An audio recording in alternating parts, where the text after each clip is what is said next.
चोट जब कीजिए जब लोहा गर्म हो। अभी आएंगे नए नए पट्टे डाल के, नए नए जुमले लेके।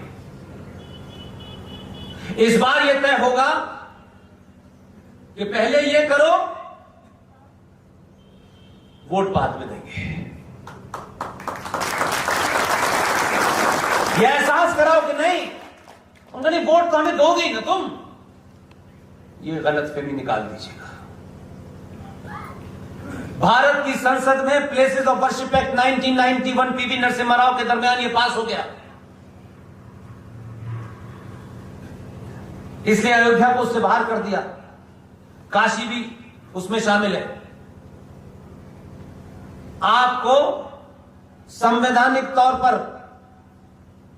लीगली एक उपाय बता रहा हूं।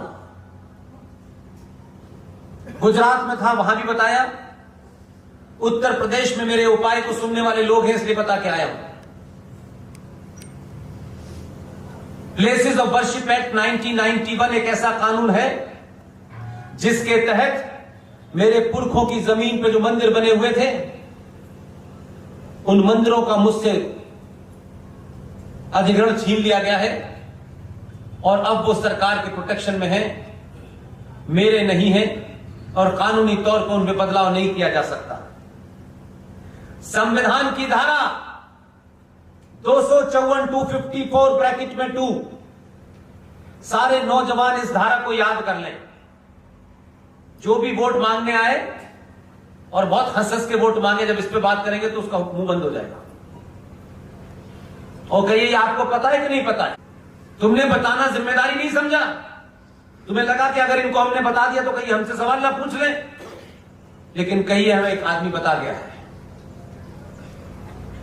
संविधान की धारा 254 ब्रैकेट में 2, यह धारा आपके राज्य को, हर राज्य को इस बात की ताकत देती है कि अगर केंद्र ने कोई कानून सेंटर में संविधान संसद में पास कर दिया है तो आपके राज्य की सरकार, अगर वो ईमानदार है सनातनी हिंदू के प्रति, 30 से 40 हजार मंदिरों के प्रति, उत्तराखंड में आने वाले हजारों मंदिरों के प्रति अगर वो निष्ठावान है, ईमानदार है और ढोंग नहीं कर रही है, तो आपको उनसे कहना चाहिए कि धारा हम बताए देते हैं, तरीका हम बताए देते हैं, लेकिन तुम असेंबली में काम तुम्हें ही करना पड़ेगा।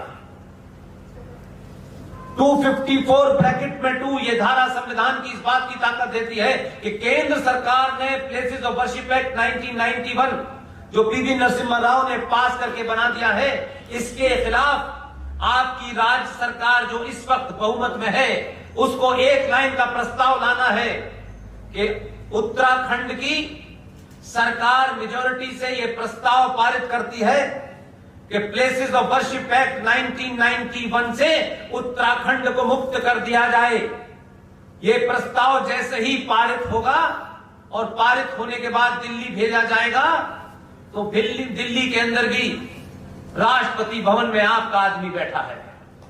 जैसे ही वो इस पे साइन करेगा, उत्तराखंड में आने वाले 7 से 8 हजार जो पुरातत्ववाद से बड़े बड़े महत्वपूर्ण मंदिर हैं, इसलिए आपकी देवभूमि तो है, वो मंदिरों के कारण है। जैसे ही राष्ट्रपति साइन करेगा, प्लेसेस ऑफ वर्शिप एक्ट से पूरा उत्तराखंड मुक्त हो जाएगा। ये लीगल बात बता के जा रहा हूं, कोई लड़ाई झगड़े की बात नहीं बताता। इसलिए आपके शहर में मैं तो इत्तेफाक से, कुछ कारणों से, सुरक्षा कारण भी है उसमें, इसलिए हवाई जहाज से आया। एक बीमारी चल पड़ी है, उससे यह पता चलता है कि आप सच में सो गए। जिंदा रहने का मतलब नहीं होता कि सिर्फ आप 2 वक्त खाना खाते हैं। सड़कों पर,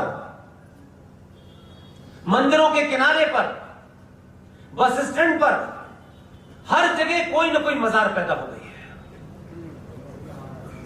हर जगह मजार उग रही है पेड़ों की तरह से। ये क्यों उग रही है, कभी सोचा आपने? आप तो अपने घर की 1 इंच अगर बाउंड्री आगे बढ़ा लें तो सारे कानून लागू हो जाते हैं।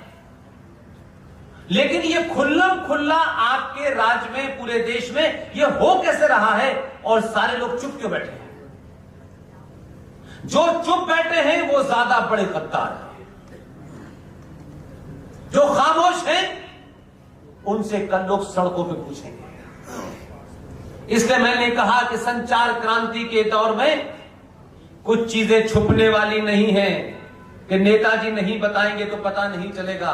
लोगों को पता चल रहा है।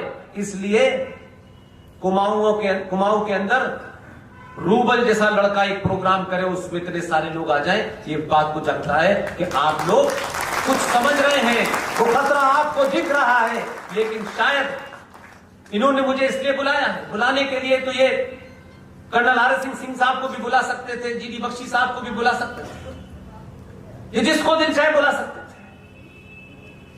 लेकिन वर्तमान चिंताओं पे इनको लगता था कि कोई एक ऐसा आदमी है जो ये विषय बता सकता है।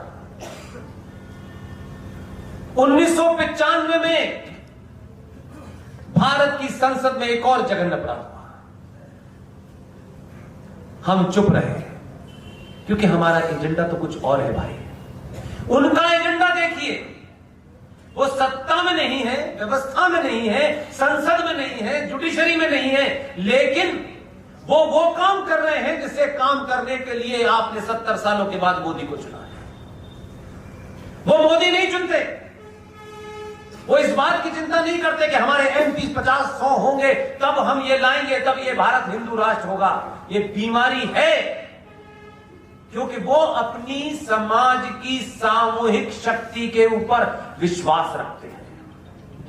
इसलिए दलाल बिक जाते हैं आपके अंदर से। दलाल मुंह बंद करने का पैसा खाते हैं।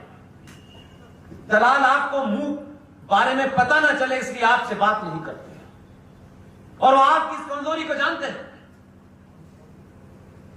1923 का बना वक्फ एक्ट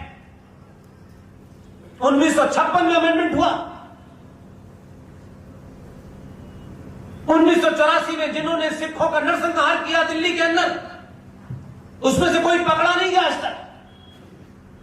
जिस शहर में 3,000 3,500 सिखों का कत्ल कर दें, जमीन पे कोई एक बदमाश गुंडा न पकड़ा जाए। मेरा आरोप नहीं है, तथ्यों के साथ कह रहा हूं। ये एक बड़ी झूठी लंबी कहानी गढ़ी गई कि सिखों को हिंदुओं ने मारा है। इंटेलेक्चुअल लोगों ने अपना काम किया, उसी की कीमत 1985 के अंदर राजीव गांधी से ली गई। आपको याद ये पता भी नहीं होगा, आपने कभी ये खबर सुनी भी नहीं होगी क्योंकि ऐसी खबरें भी छापते नहीं हैं लोग और ऐसी बातों पर चर्चा नहीं करते हैं।